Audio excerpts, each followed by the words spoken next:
Are we all going to die next Wednesday? Two nightmare scenarios, two ends of the world. In the first, there is little warning. For maybe a month there will be no sign that life was about to come to an abrupt and nasty end for all living things on Earth. Then, earthquakes would start unexpectedly, alerting geologists that something terrible, unimaginable, was amiss. After a few days, these seismic disturbances will reach catastrophic proportions. Cities would be leveled, the oceans would rise and wash in a series of mega-tsunamis that would attack the world's coasts, killing millions. The fact that the earthquakes were striking randomly, not along well-known geological fault lines, would be proof that something devastating was afoot.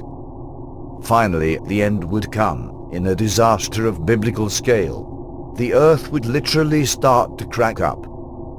Molten lava would wash over the land and the seas would start to boil. Mega hurricanes would level buildings and forests the world over. Eventually, mountains would crumble as the Earth's crust continued to disintegrate.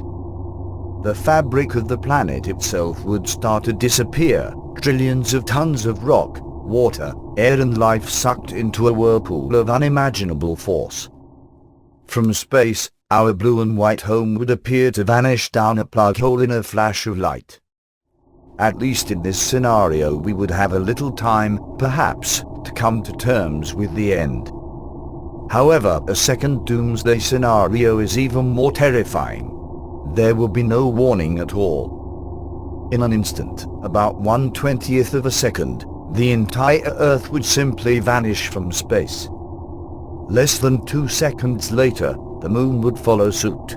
8 minutes later, the sun would be ripped apart, followed by the rest of the planets in the solar system and onwards, a wave of destruction caused by a rent in the fabric of space itself, spreading out from our world at the speed of light.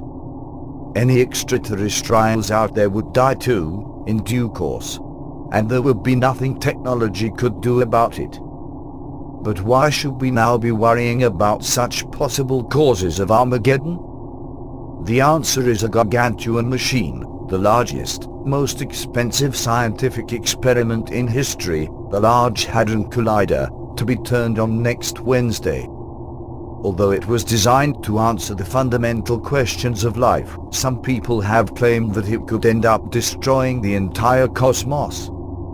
This gigantic 4 billion-plus atom smasher has been built under the Swiss-French border near Geneva, and is the most powerful device ever built for probing the secrets of the atom and the forces and particles which make up our universe.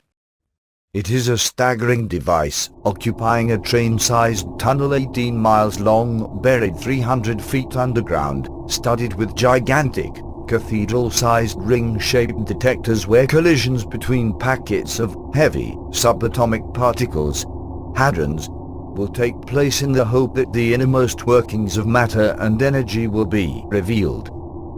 The LHC is, arguably, the most impressive machine ever built by mankind. But a few people are convinced that it should never be turned on. A lawsuit has been lodged at the European Court for Human Rights by a small group of maverick scientists. They claim there is a small, but not zero, chance that when the LHC is activated it will create either a mini black hole which would fall into the ground and swallow the Earth from within, scenario 1. Or, even more bizarrely, trigger a catastrophic chain reaction in the very fabric of space and time itself, which would rip apart the entire universe like the skim of a bursting balloon, scenario 2. Bizarrely, this group, led by a German chemist called Otto Rosler, are using the European Convention on Human Rights to argue that should the LHC destroy the entire universe, it would violate the right to life and right to private family life. Subscribe to us on YouTube, Facebook and Twitter. You can visit us on www.therealthingmeme.webs.com.